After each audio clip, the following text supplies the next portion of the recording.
La primera generación de computadoras abarca desde el año 1938 hasta el año 1958, época que la tecnología electrónica era a base de bulbos o tubos de vacíos, y la comunicación era en términos de nivel más bajo que puede existir, que se conoce como lenguaje de máquina. Características. Estaban construidas con electrónica de válvulas, se programaban en lenguaje de máquina. Un programa es un conjunto de instrucciones para que la máquina efectúe alguna tarea, y el lenguaje más simple, el que se puede especificar en un programa, se llama lenguaje de máquina, porque el programa debe escribirse mediante el conjunto de códigos binarios. La primera generación de computadoras y sus antecesores se describen en el siguiente lista. 1946, ENIAC, primera computadora digital electrónica en la historia. No fue un modelo de producción, sino una máquina experimental. Tampoco era programable en el sentido actual. Se trata de un enorme aparato que ocupaba todo un sótano en la universidad, construida con 18.000 tubos de vacío, consumía varios kilowatts de potencia eléctrica y pesaba algunas toneladas. Era capaz de efectuar 5.000 sumas por segundo.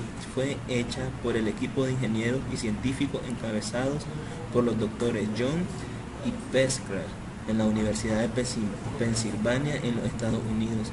En 1949, EDVAC, segunda computadora programable, también fue un prototipo de laboratorio, pero ya incluía un diseño de las ideas centrales que conformaban las computadoras actuales.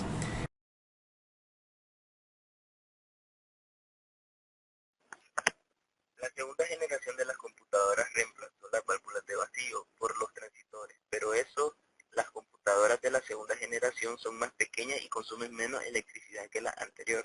La forma de comunicación con estas nuevas computadoras es mediante el lenguaje de avanzados, que es el lenguaje de máquina, los cuales reciben el nombre de lenguajes de alto nivel o lenguajes de programación. Características. Estaban construidas con la electrónica de transistores, se programaban con lenguaje de alto nivel. En 1959 inventan la microprogramación, que simplifica mucho el desarrollo de la CPU, pero esta microprogramación también fue cambiada. 1960, IBM vendió por un valor de $1.230.000 en su primer sistema de disco magnético. Usaba 50 discos de metal de 61 centímetros con 100 pistas por lado. Podía guardar 5 megabytes de datos.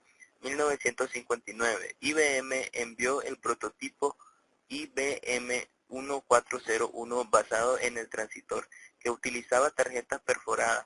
Demostró ser una computadora de propósito general y 12.000 unidades fueron vendidas, haciendo la máquina más exitosa en la historia de la computación. Tenía una memoria de núcleo magnético de 4.000 caracteres, después se extendió a 16.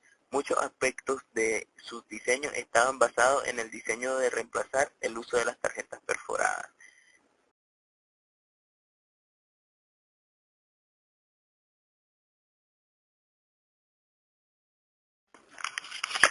A mediados de los 65 se produjo la intervención del circuito integrado o microchip.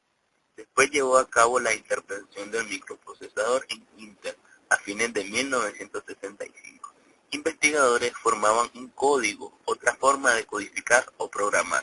A partir de esta fecha empezaron a empacarse varios transistores diminutos y otros componentes electrónicos en un solo chip o encapsulado, que contenía en su interior un circuito completo, un amplificador, un oscilador o una puerta lógica. Naturalmente, con estos chips era muy fácil montar aparatos complicados, receptores de radio o televisión y computadoras. En 1965, IBM anunció el primer grupo de máquinas construidas con circuitos integrados, que recibe el nombre de serie EDGAR. Estas computadoras de tercera generación sustituyeron totalmente a la de la segunda, introduciendo de una forma de programar que aún se mantiene en las grandes computadoras actuales. Esto es lo que ocurrió en 1965 a 1971, que comprende la tercera